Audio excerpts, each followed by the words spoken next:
Okay, ಗಮನಿಸ್ತಾ ಇದ್ದೀರಾ, ಇವತ್ತು ನನ್ನ ಮುಂದೆ ವಿವೋದವರು ಹೊಸದಾಗಿ launch ಮಾಡ್ತಿರುವಂಥ Vivo T3 5G smartphone ಇದೆ. ನಾನು ಈ ವಿಡಿಯೋ ಮಾಡೋ ಟೈಮಲ್ಲಿ ಆ್ಯಕ್ಚುಲಿ ಫೋನ್ನ ಬೆಲೆ ಇನ್ನೂ ರಿವೀಲ್ ಆಗಿಲ್ಲ.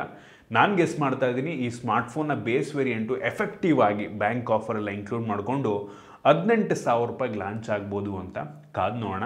ಹಾಯ್, ನಾನು Sandeep from tech in Kannada. ನಾನಿವತ್ತು ಈ ಸ್ಮಾರ್ಟ್ಫೋನ್ ಅನ್ಬಾಕ್ಸ್ ಮಾಡ್ತೀನಿ, ಯೂಸ್ ಮಾಡಿ ನನ್ನ ಎಕ್ಸ್ಪೀರಿಯನ್ಸ್ ನಿಮ್ಮ ಹತ್ರ ಶೇರ್ ಮಾಡ್ತಾ ಇದ್ದೀನಿ. ಏನು ಚೆನ್ನಾಗಿದೆ, ಏನು ಚೆನ್ನಾಗಿಲ್ಲ, ಈ ಪ್ರೈಸ್ ರೇಂಜಿಗೆ ಈ ಸ್ಮಾರ್ಟ್ಫೋನ್ನ ಪರ್ಚೇಸ್ ಮಾಡ್ಬೋದಾ ತಿಳಿಸ್ಕೊಡ್ತೀನಿ. ಅದಕ್ಕಿಂತ ಮುಂಚೆ ನೀವು ನಮ್ಮ tech in Kannada YouTube channel subscribe ಮಾಡ್ಕೊಂಡಿಲ್ಲ ಅಂದರೆ ಈಗಲೇ ಸಬ್ಸ್ಕ್ರೈಬ್ ಮಾಡ್ಕೊಳ್ಳಿ ಮತ್ತು ಬೆಲ್ ಐಕನ್ ಕೂಡ ಕ್ಲಿಕ್ ಮಾಡ್ಬೋದು. ಓಕೆ, ಮೊದಲನೇದಾಗಿ ಈ ಸ್ಮಾರ್ಟ್ಫೋನನ್ನು ಅನ್ಬಾಕ್ಸ್ ಮಾಡೋಣ. ಈ ಸ್ಮಾರ್ಟ್ಫೋನ್ನ ಬಾಕ್ಸ್ ಓಪನ್ ಮಾಡಿದ ತಕ್ಷಣ ಡೈರೆಕ್ಟಾಗಿ ಈ ಫೋನ್ ಸಿಗುತ್ತೆ. ಇದ್ರ ಬಗ್ಗೆ ಆಮೇಲೆ ಮಾತನಾಡ್ತೀನಿ. ಇದ್ರ ಕೆಳಗಡೆ ಒಂದು user manual, quick start guide ಮತ್ತು ವಾರಂಟಿ ಕಾರ್ಡ್, ನಂತರ ಒಂದು ಟ್ರಾನ್ಸ್ಪರೆಂಟ್ ಬ್ಯಾಕ್ ಕವರ್ ಕೊಟ್ಟಿದ್ದಾರೆ ಮತ್ತು 44 ವ್ಯಾಟ್ನ ಒಂದು ಫಾಸ್ಟ್ ಚಾರ್ಜಿಂಗ್ ಅಡಾಪ್ಟರ್ ಇದೆ. ಈ ಪ್ರೈಸ್ ರೇಂಜಿಗೆ ಒಂದು ಒಳ್ಳೆ ವಿಷಯ ಅನ್ಬೋದು. ನಂತರ ಒಂದು USB Type C charging cable, data ಕೇಬಲ್ನ ಕ್ವಾಲಿಟಿ ಸುಮಾರಾಗಿದೆ. ಇನ್ನು ಕೊನೆಯದಾಗಿ ಒಂದು ಸಿಮ್ ಎಜೆಕ್ಷನ್ ಪಿನ್ ಕೊಟ್ಟಿದ್ದಾರೆ. ಅದನ್ನು ಬಿಟ್ಟರೆ ಬೇರೇನೂ ಸಹ ನಮಗೆ ಒಂದು ಬಾಕ್ಸ್ ಒಳಗೆ ಸಿಗ್ತಾ ಇಲ್ಲ. ಇನ್ನು ಡೈರೆಕ್ಟಾಗಿ ಸ್ಮಾರ್ಟ್ಫೋನಿಗೆ ಬಂತು ಅಂತ ಅಂದರೆ ಈ ರೀತಿ ನೋಡೋಕ್ಕೆ ಸಿಗುತ್ತೆ. ತುಂಬ ಯುನೀಕ್ ಲುಕ್ಕನ್ನು ಹೊಂದಿರುವಂಥ ಸ್ಮಾರ್ಟ್ಫೋನ್ ಹಿಂದ್ಗಡೆಯಿಂದ ಈ ಕಲರ್ ವೇರಿಯಂಟಿಗೆ ಕ್ರಿಸ್ಟಲ್ ಫ್ಲೇಕ್ ಅಂತ ಕರಿತಾ ಇದ್ದಾರೆ ಆಯಿತಾ ವಿವೋದವ್ರು. ಇನ್ನೊಂದಿದೆ ಕಾಸ್ಮಿಕ್ ಬ್ಲೂ ಅಂತ, ಅದು ನೀಲಿ ಬಣ್ಣದ ಬರುತ್ತೆ. ಅದಕ್ಕಿಂತ ನನಗೇನೋ ಹಿಂದ್ಗಡೆಯಿಂದ ಲುಕ್ಕು ಇದೆ, ತುಂಬ ಯುನೀಕ್ ಆಗಿದೆ ಅಂತ ಅನ್ನಿಸ್ತು. ಒಂಥರ ಫ್ಲೇಕ್ಸ್ ಥರ ನೋಡ್ತಾ ಇದ್ದೀರಾ, ಶಾರ್ಪಾಗಿ ಫ್ಲೇಕ್ಸ್ ಥರ ಡಿಸೈನ್ ನಿಮಗೆ ಕೊಟ್ಟಿದ್ದಾರೆ. ತುಂಬ ಪ್ರೀಮಿಯಮ್ ಆಗಿ ಕಾಣುತ್ತೆ ಹಿಂದ್ಗಡೆಯಿಂದ. ಇನ್ನೂ ಈ ಸ್ಮಾರ್ಟ್ಫೋನ್ನ ಡಿಸ್ಪ್ಲೇಗೆ ಬಂತು ಅಂತ ಅಂದರೆ 6.67 ಇಂಚಿನ ಫುಲ್ HD+ ರೆಸೊಲ್ಯೂಷನ್ ಹೊಂದಿರುವಂಥ ಅಮೋಲೆಡ್ ಡಿಸ್ಪ್ಲೇ ಆಯಿತಾ. ಇದು ಹೆವಿ ಬ್ರೈಟ್ ಆಗಿದೆ, 1800 ನಿಟ್ಸ್ನ ಪೀಕ್ ಬ್ರೈಟ್ನೆಸ್. ಈ ಪ್ರೈಸ್ ರೇಂಜಿಗೆ one of the brightest display ಅಂತ ಹೇಳಕ್ಕೆ ಇಷ್ಟಪಡ್ತೀನಿ. ಬಿಸಿಲಿಗೆ ಹೋದ್ರೂ ಸಹ ಒಂದು ಲೆವೆಲಿಗೆ ಬ್ರೈಟಾಗಿ ಕಾಣುತ್ತೆ. 120 ಹರ್ಟ್ಸ್ನ ರಿಫ್ರೆಶ್ ರೇಟನ್ನು ಹೊಂದಿರುವಂಥ ಡಿಸ್ಪ್ಲೇ, ತುಂಬ ಸ್ಮೂತಾಗಿದೆ, ಚೆನ್ನಾಗಿ ಆಪ್ಟಿಮೈಸ್ ಮಾಡಿದ್ದಾರೆ. ಆಲ್ವೇಸ್ ಆನ್ ಡಿಸ್ಪ್ಲೇ ಆಪ್ಷನ್ ಸಹ ಇದೆ ನಿಮಗೆ. ಡಿಸ್ಪ್ಲೇ ಈ ಪ್ರೈಸ್ ರೇಂಜ್ಗೆ ಚೆನ್ನಾಗಿದೆ, ಯಾವುದೇ ಕಾಂಪ್ರಮೈಸ್ ಆಗಿಲ್ಲ. ಇನ್ನು ರ್ಯಾಮು ಮತ್ತು ಸ್ಟೋರೇಜಿಗೆ ಬಂತು ಅಂತ ಅಂದರೆ ಈ ಸ್ಮಾರ್ಟ್ಫೋನ್ ಸದ್ಯಕ್ಕೆ 2 ವೇರಿಯಂಟಲ್ಲಿ ಲಾಂಚ್ ಆಗ್ತದೆ. 8GB RAM, 128GB storage, 8GB RAM, 256GB storage. ಇದರಲ್ಲಿ ಎಕ್ಸ್ಟೆಂಡೆಡ್ ರ್ಯಾಮ್ ಸಹ ಇದೆ. 8GB ಅಡಿಷ್ನಲ್ ರ್ಯಾಮ್ ಅಂದರೆ ಸ್ಟೋರೇಜ್ನೇ ರ್ಯಾಮ್ ರೀತಿ ಯೂಸ್ ಮಾಡ್ಕೊಳ್ಳುತ್ತೆ ಅವಶ್ಯಕತೆ ಇರೋ ಟೈಮಲ್ಲಿ. ಇದರಲ್ಲಿರುವಂಥ ರ್ಯಾಮ್ ಟೈಪ್ ಬಂದ್ಬಿಟ್ಟು LPDDR4X ರ್ಯಾಮು. ಓಕೆ, ಇಂಪ್ರೆಸಿವ್ ಅನ್ನಲ್ಲ. UFS 2.2 storage. ಇತ್ತೀಚೆಗೆ ಒಂದು 3.1 DDR5 ಎಲ್ಲ ಕೊಡೋಕ್ಕೆ ಶುರು ಕೊಟ್ಟಿದ್ರೆ ಇನ್ನೂ ತುಂಬ ಚೆನ್ನಾಗಿರ್ತಾ ಇತ್ತು.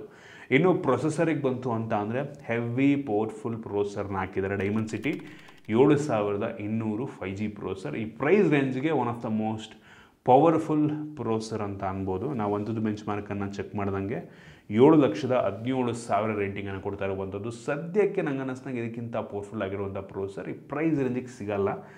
ಸಿಕ್ಕರೂ ಇದೇ ಪ್ರೊಸೆಸರ್ ಇರುತ್ತೆ. ಸೊ ಪರ್ಫಾರ್ಮೆನ್ಸ್ ವೈಸು ಬೆಂಕಿ ಅಂತೀನಿ.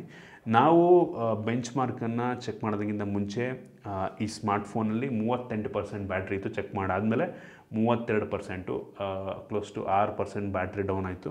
ಟೆಂಪ್ರೇಚರಿಗೆ ಬಂತು ಅಂತ ಅಂದರೆ ಚೆಕ್ ಮಾಡೋಕ್ಕಿಂತ ಮುಂಚೆ 35 ಡಿಗ್ರಿ ಸೆಲ್ಸಿಯಸ್ ಇತ್ತು ಟೆಂಪ್ರೇಚರ್ ಫೋನ್ದು. ಬೆಂಚ್ ಮಾರ್ಕ್ ಚೆಕ್ ಮಾಡಾದಮೇಲೆ 40 ಡಿಗ್ರಿಗೆ ಹೋಯಿತು. ಅಂಥ ಹೆವಿ ಹೀಟ್ ಇನ್ಕ್ರೀಸ್ ಏನಾಗಲಿಲ್ಲ, ಜಾಸ್ತಿ ಏನಾಗಲಿಲ್ಲ. ಸೊ ಒಂದು ಒಳ್ಳೆ ವಿಷಯ. ಸೊ ಹೆವಿ ಇಂಟೆನ್ಸ್ ಗೇಮನ್ನು ಆಡಬೇಕಾದ್ರೆ ಫೋನ್ ಹೀಟ್ ಆಗಲ್ಲ ಅಷ್ಟೊಂದು. ಬೆಂಚ್ ಮಾರ್ಕ್ ಚೆಕ್ ಮಾಡ್ಬೇಕಾದ್ರೆ ಅಷ್ಟೊಂದು ಹೀಟ್ ಆಗುತ್ತೆ ಅಂತ ಅನ್ನಿಸ್ತಿಲ್ಲ. ನಾವು ಗೇಮ್ ಪ್ಲೇನ ಕೂಡ ಚೆಕ್ ಮಾಡಿದ್ವು. BGMIನಲ್ಲಿ ನಿಮಗೆ ಸ್ಮೂತ್ ಪ್ಲಸ್ ಎಕ್ಸ್ಟ್ರೀಮ್ ಗ್ರಾಫಿಕ್ ತನಕ ಹೋಗುತ್ತೆ ಮತ್ತು HDR ಆಪ್ಷನ್ಸ್ ಆಗಿದೆ. HDRನಲ್ಲಿ ಅಪ್ ಟು ಅಲ್ಟ್ರಾ ತನಕ ಆಡ್ಬೋದು. ಈ ಒಂದು ಸ್ಮೂತ್ ಪ್ಲಸ್ ಎಕ್ಸ್ಟ್ರೀಮಲ್ಲೇ ನೀವು ಆರಾಮಾಗಿ ವಿತೌಟ್ ಫ್ರೇಮ್ ಡ್ರಾಪು ತುಂಬ ಸ್ಮೂತಾಗಿ ಗೇಮ್ ಪ್ಲೇಯನ್ನು ಆಡ್ಬೋದು ಆ ಒಂದು ಗೇಮ್ ಪ್ಲೇನ ನಿಮಗೆ ತೋರಿಸ್ತಾ ಇದ್ದೀನಿ. ಇನ್ನು HDRನಲ್ಲಿ ಒಂದು ಲೆವೆಲ್ಲಿಗೆ ಸ್ಮೂತ್ ಆಗಿದೆ ಆಯಿತಾ. HDR ಅಲ್ಟ್ರಾದಲ್ಲೂ ಕೂಡ ಒಂದು ಲೆವೆಲಿಗೆ ಸ್ಮೂತ್ ಆಗಿದೆ. ಕೆಲವೊಂದು ಕಡೆ ನಿಮಗೆ ಫ್ರೇಮ್ ಡ್ರಾಪ್ ಅಂತ ಅನ್ನಿಸ್ಬೋದು. ಈ ಪ್ರೈಸ್ ರೇಂಜಿಗೆ ಈ ಒಂದು ಗೇಮಿಂಗ್ ಎಕ್ಸ್ಪೀರಿಯನ್ಸು ವರ್ತ್ ಅಂತ ಅನ್ಕೋತೀನಿ. ಸೊ ಈ ಬೆಲೆಗೆ ಒಂದೊಳ್ಳೆ ಗೇಮಿಂಗ್ ಫೋನ್ ಆಗಬಹುದು ಆಯಿತಾ. ನಿಮಗೆ ಈ ಪ್ರೈಸ್ ರೇಂಜಿಗೆ ಸದ್ಯಕ್ಕಂತೂ ಇದೇ ಒಳ್ಳೆ ಪ್ರೊಸೆಸರು. ಸೊ ಅದರಿಂದ ಪ್ರಿಫರ್ ಮಾಡಬಹುದು.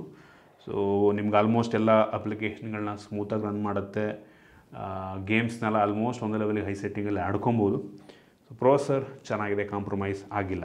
ಇನ್ನು ಕ್ಯಾಮ್ರಾಗೆ ಬಂತು ಅಂತ ಅಂದರೆ ಕ್ಯಾಮ್ರಾನು ಕೂಡ ಆ್ಯಕ್ಚುಲಿ ಒಂದು ಲೆವೆಲಿಗೆ ಚೆನ್ನಾಗಿದೆ. ಮೈನ್ ಸೆನ್ಸರ್ ಬಂದ್ಬಿಟ್ಟು 50 MP ಆಪ್ಟಿಕಲ್ ಇಮೇಜ್ ಸ್ಟೆಬಿಲೈಸೇಷನ್ ಹೊಂದಿರುವಂಥ ಸೆನ್ಸರ್. Sony IMX882 sensor. ಇದು ತೆಗೆಯುವಂಥ ಫೋಟೋ ಸಖತ್ತಾಗಿದೆ ಆ್ಯಕ್ಚುಲಿ. ಡೇ ಲೈಟಲ್ಲೂ ಕೂಡ ತುಂಬ ಚೆನ್ನಾಗಿರುತ್ತೆ, ತೆಗೆಯುತ್ತೆ. ಇಂಡೋರ್ನಲ್ಲೂ ಕೂಡ ಪರವಾಗಿಲ್ಲ ಅನ್ನಿಸ್ತು. ಈ ಪ್ರೈಸ್ ರೇಂಜಿಗೆ ಒಂದು ಒಳ್ಳೆ ಕ್ಯಾಮ್ರಾ ಆಗ್ಬೋದು ಆಯಿತಾ. ಇದು ಫುಲ್ ಫ್ಲ್ಯಾಗ್ಶಿಪ್ ಲೆವೆಲ್ ಸೆನ್ಸರ್ ಅಂತ ಅನ್ನಲ್ಲ. ಯೂಶ್ವಲಿ ಇದನ್ನು 20-25 ಸಾವಿರ ರೇಂಜಲ್ಲಿರುವಂಥ ಫೋನ್ಗಳಲ್ಲಿ ಸಿಮಿಲರ್ ಸೆನ್ಸರ್ನ ಯೂಸ್ ಮಾಡ್ತಾರೆ. ಚೆನ್ನಾಗಿದೆ ಆಯಿತಾ. ಆಪ್ಟಿಕಲ್ ಇಮೇಜ್ ಸ್ಟೆಬಿಲೈಸೇಷನ್ನ ಜೊತೆಗೆ ಬರ್ತಾ ಇದೆ, ಅದೊಂದು ಪ್ಲಸ್ ಪಾಯಿಂಟು. ಅಂಡರ್ 20K ಕೆಲವು ಪ್ರೈಸ್ ಸ್ಮಾರ್ಟ್ಫೋನ್ಗಳಲ್ಲಿ ನಿಮಗೆ ಒಂದು ಆಪ್ಟಿಕಲ್ ಇಮೇಜ್ ಸ್ಟೆಬಿಲೈಸೇಷನ್ ಸಿಗುತ್ತೆ, ಇದರಲ್ಲೂ ಸಹ ಕೊಟ್ಟಿದ್ದಾರೆ, ಒಂದು ಒಳ್ಳೆಯ ವಿಷಯ. ಮೈನ್ ಸೆನ್ಸರ್ ಇಂಪ್ರೆಸ್ ಮಾಡ್ತಾವೆ. ಅದನ್ನು ಬಿಟ್ಟರೆ 2 MP ಒಂದು ಡೆಪ್ ಸೆನ್ಸರ್ ಕೊಟ್ಟಿದ್ದಾರೆ, ಮಾಡೋಕ್ಕೆ ಕೆಲಸ ಇಲ್ಲ, ಬ್ಯಾಕ್ಗ್ರೌಂಡ್ ಬ್ಲರ್ ಮಾಡೋದಕ್ಕೆ ಯೂಸ್ ಆಗಿದೆ. ಇನ್ನೊಂದೇನೋ ಆ್ಯಂಟಿ ಫ್ಲಿಕ್ಕರ್ ಸೆನ್ಸರ್ ಅಂತ ಕೊಟ್ಟಿದ್ದಾರೆ. ಸೊ ಅದು ಒಂಥರ ಲೈಟ್ ಸೆನ್ಸರ್ ರೀತಿ ಕೂಡ ಯೂಸ್ ಆಗ್ಬೋದು. ಅಂದರೆ ಡಿಪೆಂಡ್ಸ್ ಆನ್ ಕೆಲವೊಂದು ವೀಡಿಯೋ ನೀವು ಶೂಟ್ ಮಾಡ್ತಿರ್ಬೇಕಾದ್ರೆ ಫ್ಲಿಕ್ಕರ್ ಬರುತ್ತೆ, ಲೈನ್ ಬರುತ್ತೆ ಗೊತ್ತಾ. ಸೊ ಅದನ್ನು ಮೋಸ್ಟ್ಲಿ ಇದು ಅಡ್ಜಸ್ಟ್ ಮಾಡುತ್ತೆ ಅಂತ ಕಾಣುತ್ತೆ. ಸೊ ನಮ್ಗೆ ನೋಡಿದವ್ರಿಗೆ ಅದು ಇನ್ನೊಂದು ಕ್ಯಾಮ್ರಾ ಅಂತ ಅನಿಸುತ್ತೆ, ಬಟ್ ಇಲ್ಲ, ಇರೋದೇ 2 ಕ್ಯಾಮ್ರಾ. ಇನ್ನು ಫ್ರಂಟ್ ಕ್ಯಾಮ್ರಾಗೆ ಬಂತು ಅಂತ ಅಂದರೆ 16 MP ಫ್ರಂಟ್ ಕ್ಯಾಮ್ರಾ ಇದೆ. ಆ್ಯಕ್ಚುಲಿ ಚೆನ್ನಾಗಿದೆ, ಡೀಟೇಲ್ಸ್ ತುಂಬ ಚೆನ್ನಾಗಿದೆ ಅನ್ನಿಸ್ತು. ಔಟ್ಡೋರ್ ಇಂಡೋರ್ ಎರಡರಲ್ಲೂ ತುಂಬ ಚೆನ್ನಾಗಿ ತೆಗೆಯುತ್ತೆ. ನಿಮಗೆ ಲೋ ಲೈಟಲ್ಲಿ ಸ್ಕ್ರೀನು ಫುಲ್ ಬ್ರೈಟ್ ಆಗಿಬಿಟ್ಟು ಬೆಳಕಿರೋ ಥರನೂ ಸೆಲ್ಫಿ ಅಂತ ಕೊಡುತ್ತೆ. ಅಂದರೆ ಕ್ಲಾರಿಟಿ ತುಂಬ ಚೆನ್ನಾಗಿದೆ, ಡೀಟೇಲ್ಸ್ ಚೆನ್ನಾಗಿದೆ, ನೀವು ಚೆನ್ನಾಗಿ ಕಾಣೋ ರೀತಿ ತೆಗೆಯುತ್ತೆ. ವಿವೋ ಸ್ಪೆಷಾಲಿಟಿ ಅದೇ, ತುಂಬ ಜನ ಕ್ಯಾಮ್ರಾಗೋಸ್ಕರನೇ ತಗೋತಾರೆ. ಸೊ ಕ್ಯಾಮ್ರಾ ಫ್ರಂಟ್ ಬ್ಯಾಕ್ ಎರಡೂ ಕೂಡ ಈ ಒಂದು ಹಿಂದ್ಗಡೆ ಜಾಸ್ತಿ ಕ್ಯಾಮ್ರಾ ಕೊಟ್ಟಿಲ್ಲ ಅಂದರೂ ಕೊಟ್ಟಿರೋ ಮೈನ್ ಸೆನ್ಸರೇ ಚೆನ್ನಾಗಿ ತೆಗೆಯುತ್ತೆ. ಫ್ರಂಟ್ ಕ್ಯಾಮ್ರಾ ಕೂಡ ಚೆನ್ನಾಗಿದೆ. ಇನ್ನು ವೀಡಿಯೋಗ್ರಫಿಗೆ ಬಂತು ಅಂದರೆ rear camera 4K 30 FPS video record ಆಗುತ್ತೆ. 4K ಕೊಟ್ಟಿದ್ದಾರೆ at least. Front camera full HD 30 FPS video record ಮಾಡುತ್ತೆ. ವೀಡಿಯೋ ಕ್ವಾಲಿಟಿ ಕೂಡ ಆ್ಯಕ್ಚುಲಿ ಚೆನ್ನಾಗಿದೆ. ಓವರಾಲ್ ಕ್ಯಾಮ್ರಾ ಈ ಪ್ರೈಸ್ ರೇಂಜಿಗೆ single camera okay, wide angle ಕೊಡ್ಬೋದಾಗಿತ್ತು, ಸಿಂಗಲ್ ಕ್ಯಾಮ್ರಾ ಚೆನ್ನಾಗಿದೆ, ಕೊಟ್ಟಿರೋದ್ರಲ್ಲಿ ಚೆನ್ನಾಗಿದೆ. ಇನ್ನು ಸೆಕ್ಯೂರಿಟಿ ಬಗ್ಗೆ ಮಾತನಾಡಬೇಕು ಅಂತ ಅಂದರೆ ಈ ಸ್ಮಾರ್ಟ್ಫೋನಲ್ಲಿ ನಮಗೆ ಇನ್ ಡಿಸ್ಪ್ಲೇ ಫಿಂಗರ್ ಪ್ರಿಂಟ್ ಸೆನ್ಸರ್ ಕೊಟ್ಟಿದ್ದಾರೆ. ಇದು ಆಪ್ಟಿಕಲ್ ಇನ್ ಡಿಸ್ಪ್ಲೇ ಫಿಂಗರ್ ಪ್ರಿಂಟ್ ಸೆನ್ಸಾರು ಒಂದು ಲೆವೆಲಿಗೆ ಫಾಸ್ಟ್ ಆಗಿದೆ. ಇನ್ನು ಫೇಸ್ ಅನ್ಲಾಕ್ ಸಹ ಇದೆ, ನೋಡ್ತೀರಾ ನೀವೇ. ಫೇಸ್ ಅನ್ಲಾಕ್ ಕೂಡ ಆ್ಯಕ್ಚುಲಿ ಫಾಸ್ಟಾಗಿ ಕೆಲಸವನ್ನು ಮಾಡ್ತಾ ಇದೆ. ಈ ಸ್ಮಾರ್ಟ್ಫೋನ್ ಒಂದು ಲೆವೆಲಿಗೆ ಲೈಟ್ ವೆಯ್ಟ್ ಇದೆ, 188 ಗ್ರಾಮ್ ವೆಯ್ಟ್ ಇರುವಂಥದ್ದು ಮತ್ತು ಆಲ್ಮೋಸ್ಟ್ 8 mm ಥಿಕ್ನೆಸ್ಸನ್ನು ಹೊಂದಿರುವಂಥ ಸ್ಮಾರ್ಟ್ಫೋನು. ಹೆವಿ ಲೈಟ್ ಫೀಲ್ ಆಗುತ್ತೆ ನಾವು ಕೈಲಿ ಹಿಡ್ಕೊಂಡ್ರೆ. ಈ ಸ್ಮಾರ್ಟ್ಫೋನ್ ಫ್ರಂಟಿಗೆ ಬಂತು ಅಂತ ಅಂದರೆ ಗ್ಲಾಸು ಅವರೇ ಸ್ಕ್ರೀನ್ ಗಾರ್ಡ್ ಹಾಕಿದರೆ ಒಂದು ಸಣ್ಣ ಪಂಚಲ್ ಕ್ಯಾಮ್ರಾ ಸಿಗ್ತದೆ. ಬೆಜಲ್ ಬಾಟಮಲ್ಲಿ ಸ್ವಲ್ಪ ದೊಡ್ಡದಾಗಿದೆ ಅಂತ ಅನ್ನಿಸ್ತು. ಯೂನಿಫಾರ್ಮ್ ಇಲ್ಲ, ಬಟ್ ಸ್ಟಿಲ್ ತಿನ್ ಬೆಜಲ್ಲೇ ಬಾಟಮ್ ಸ್ವಲ್ಪ ದೊಡ್ಡದು ಅನ್ನಿಸ್ತು. ಫ್ರಂಟಿಂದ ಒಂದು ನಾರ್ಮಲ್ ಲುಕ್ಕಿಂಗ್ ಫೋನು.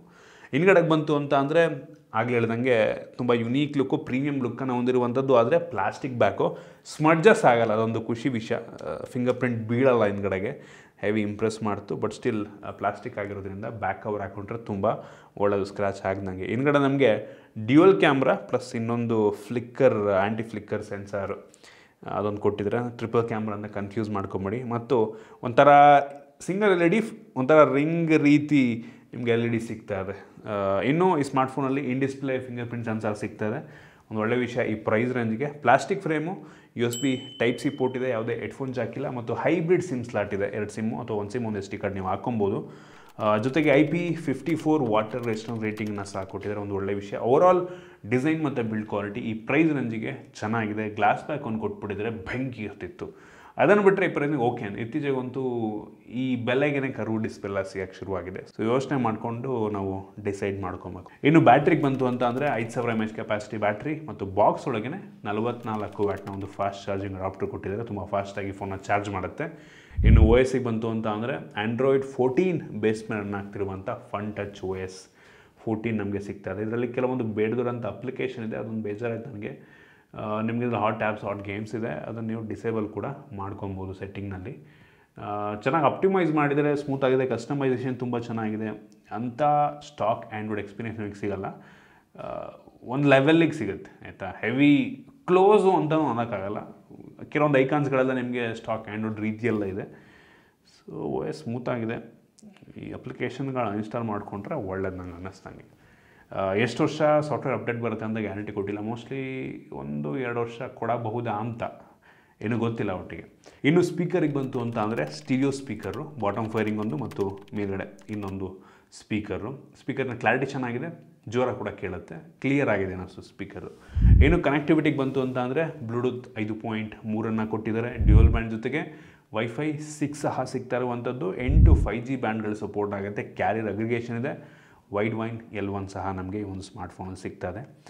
ಸೊ ಅವಶ್ಯಕತೆ ಇರುವಂಥ ಎಲ್ಲ ಸೆನ್ಸರ್ಸ್ನ ಕೂಡ ಹಾಕಿದ್ದಾರೆ. ಗೈರ ಕೂಡ ಸಿಗ್ತದೆ, ಗೇಮರ್ಸ್ಗಳಿಗೆ ಯೂಸ್ ಆಗುತ್ತೆ.